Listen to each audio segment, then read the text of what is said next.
Assalamualaikum anak-anak dan selamat pagi. Bagaimana kabar kalian? Mudah-mudahan kalian semua dalam keadaan baik-baik saja dan dalam keadaan sehat. Untuk kali ini kita akan mempelajari tentang analisis protein. Analisis protein yang Ibu akan mencoba praktekkan hari ini adalah menggunakan metode kualitatif. Tentunya kalian masih ingat di materi sebelumnya bahwa metode kualitatif adalah metode yang digunakan untuk mengetahui suatu bahan itu mengandung protein atau tidak. Untuk kali ini kita akan mencoba praktikum metode kualitatif, di mana alat-alat yang digunakan adalah sebagai berikut. Untuk praktek kali ini, alat yang digunakan yaitu yang pertama adalah tabung reaksi. Kemudian yang kedua adalah rak tabung. Yang ketiga adalah pipet tetes. Yang keempat adalah gelas kimia besar dan gelas kimia kecil. Selanjutnya adalah batang pengaduk atau spatula. Kemudian korek api, kemudian penjepit, dan yang terakhir adalah bunsen untuk melakukan pemanasan nanti. Bahan yang digunakan adalah pertama sampel A yang saya tandai seperti ini, itu adalah putih telur. Kemudian sampel B kita gunakan larutan kanji yang sudah dilarutkan dengan aquades. Selanjutnya yaitu larutan KOH.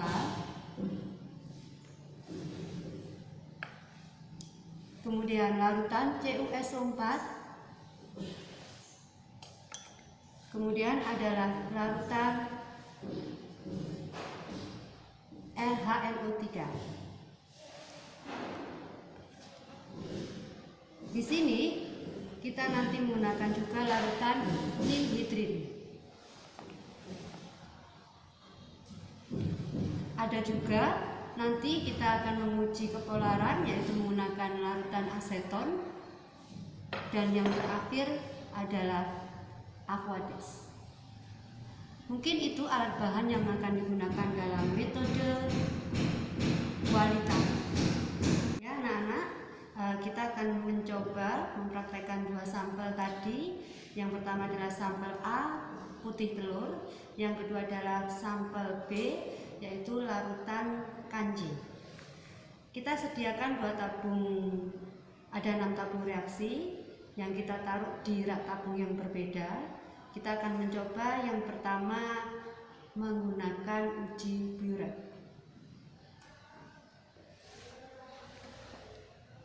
Ya, saya masukkan sampel terlebih dahulu. Yang pertama adalah sampel A, yaitu putih telur.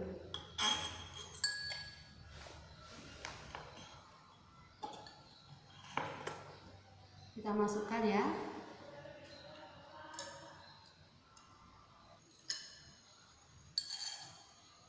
Kita cek dulu.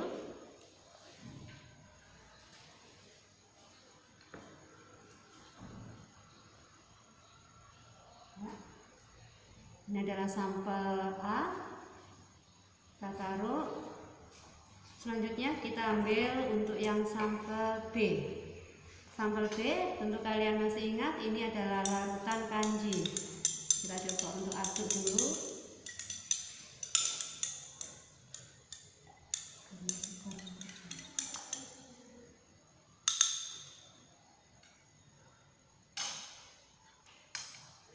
Kita ambil ya dengan pipet tetes. Kita masukkan ke tabung reaksi.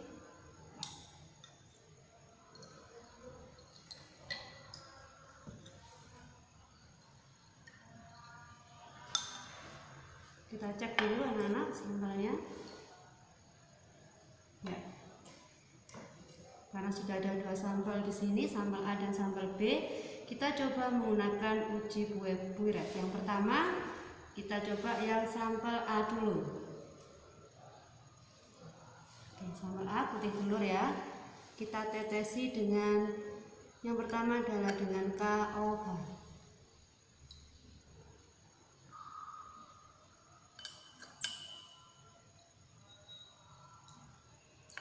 Kita coba, kita lihat reaksinya dulu.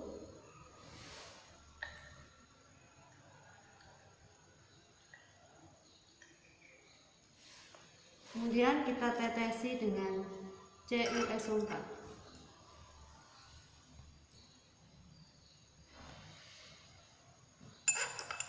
Kita lakukan lagi. Lihat anak-anak, ada perubahan ya, ada penggumpalan di sini yang terjadi. Gumpalannya adalah berwarna ungu, violet.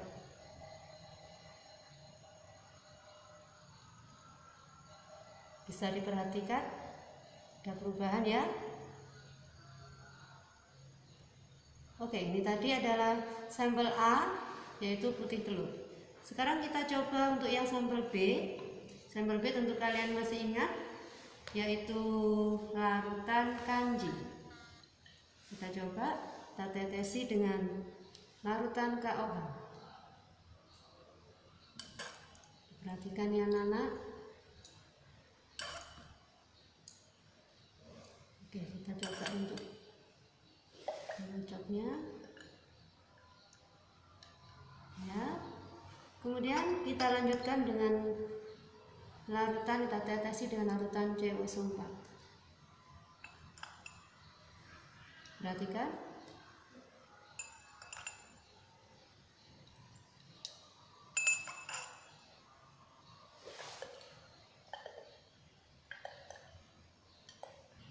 Anak-anak coba dilihat untuk sampel B yang tadi adalah larutan kanji, ketika dicampurkan dengan KOH dan larutan CuSO4 akan berubah warna menjadi seperti ini. Sekarang kita bandingkan dengan sampel A tadi, yaitu putih telur. Di sini coba dilihat, untuk sampel A terjadi endapan perubahan warna ungu violet. Kemudian sampel B warnanya hanya biru. Di sini menunjukkan bahwa sampel A mengandung kadar protein, sampel B tidak ada kandungan protein. Ya, anak-anak, selanjutnya kita coba menggunakan metode kualitatif dengan bereaksi Santo protein. Kita tetap menggunakan sampel yang sama, yaitu sampel A adalah putih telur yang kita tetesi dengan larutan HNO3. Kita coba lihat reaksinya yang terjadi. Bisa dilihat anak-anak, tampak sekali terlihat adanya endapan putih. Bisa dilihat di sini anak-anak. Ya. Selanjutnya, untuk membuktikan adanya protein, maka perlu kita panaskan dengan menggunakan mesin. Kita coba nyalakan pakai korek. Kita gunakan penjepit. Kita harus lebih hati-hati menggunakannya karena kita coba untuk memanaskannya. Oke, kita lihat ya perubahan yang terjadi endapan putih ini.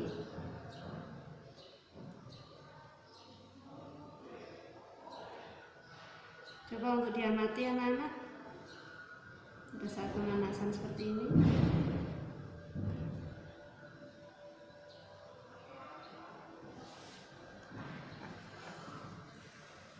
Bisa dilihat di sini adanya endapan putih yang semula putih menggumpal berubah menjadi endapan berwarna kuning. Dengan bereaksi santoprotein ini menunjukkan bahwa putih telur mengandung protein.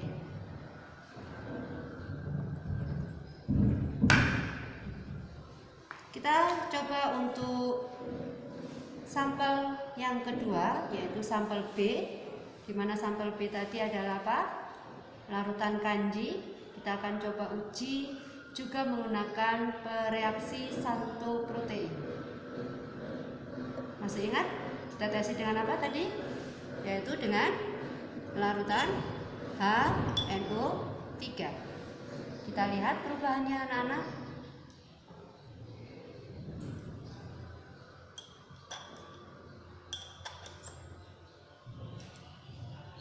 Kita coba lihat apakah ada perubahan di sini? Iya, masih sama ya. Kemudian kita lakukan sama dengan melakukan pemanasan. Saya nyalakan dulu mesinnya.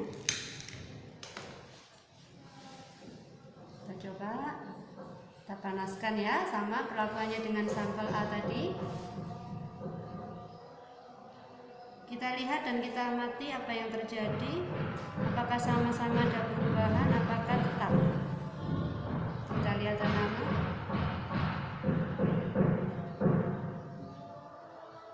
Ya, ternyata setelah kita panaskan larutan sampel B atau larutan kanji tadi, ternyata tetap tidak ada perubahan. Ini menunjukkan, coba anak-anak bisa kalian lihat untuk yang sampel A ada endapan kuning. Untuk yang sampel B tetap ya berwarna, dan ini terlihat kalau larut, sedikit larut, tapi tidak mengalami perubahan.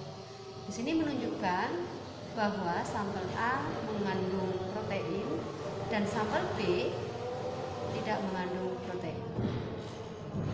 Metode kualitatif selanjutnya yaitu kita coba menggunakan pereaksi ninhidrin. Tetap sampel yang sama ya anak-anak ya, yaitu sampel putih telur. Di sini sampel putih telur kita akan mencoba menetesi dengan larutan ninhidrin. Ini ya. Kita ambil, kita coba. Kita buka.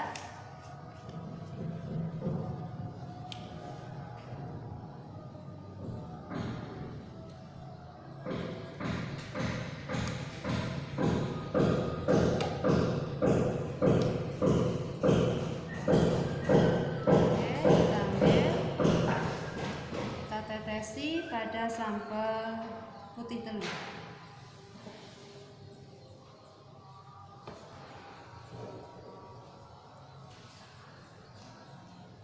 Ini sampel A. Kemudian yang kedua adalah sampel B yang kita tetesi sama dan bereaksi ini.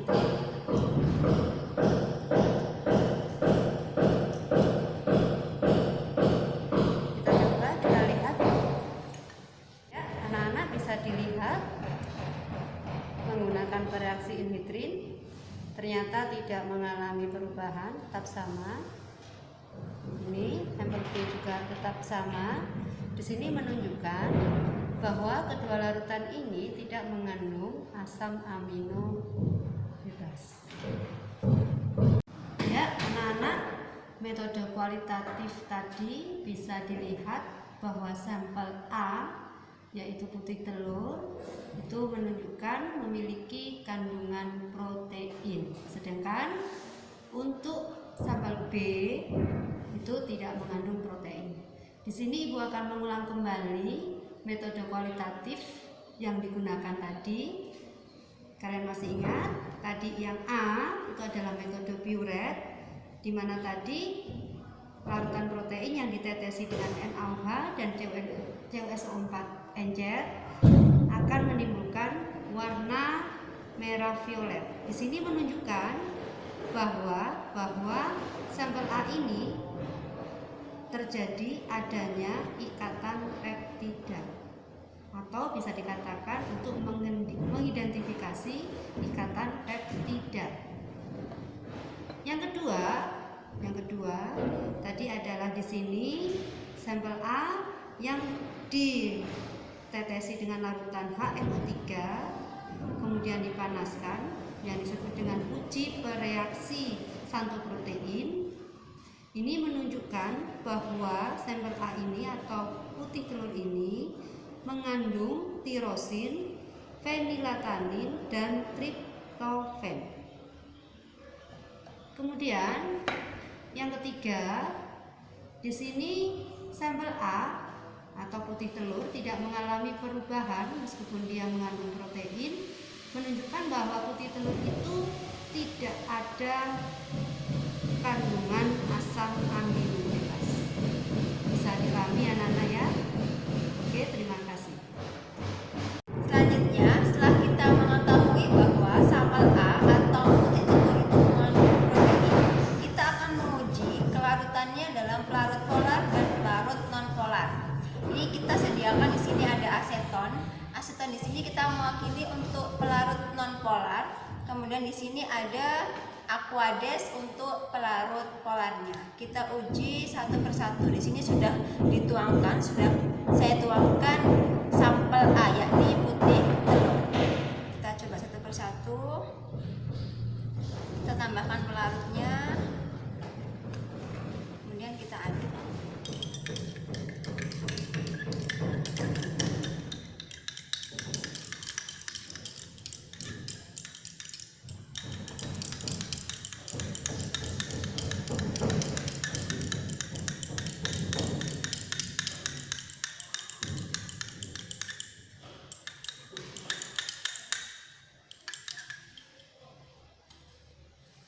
Kita tambahkan juga untuk pelarut non polarnya, yakni kita gunakan aseton.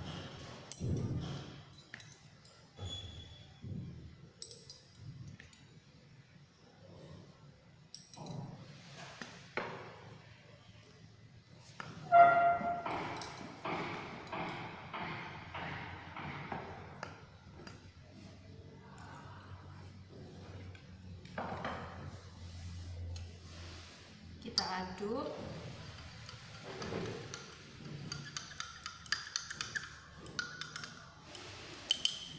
Di sini sudah nampak perbedaan antara pelarut Aquades dan pelarut aseton.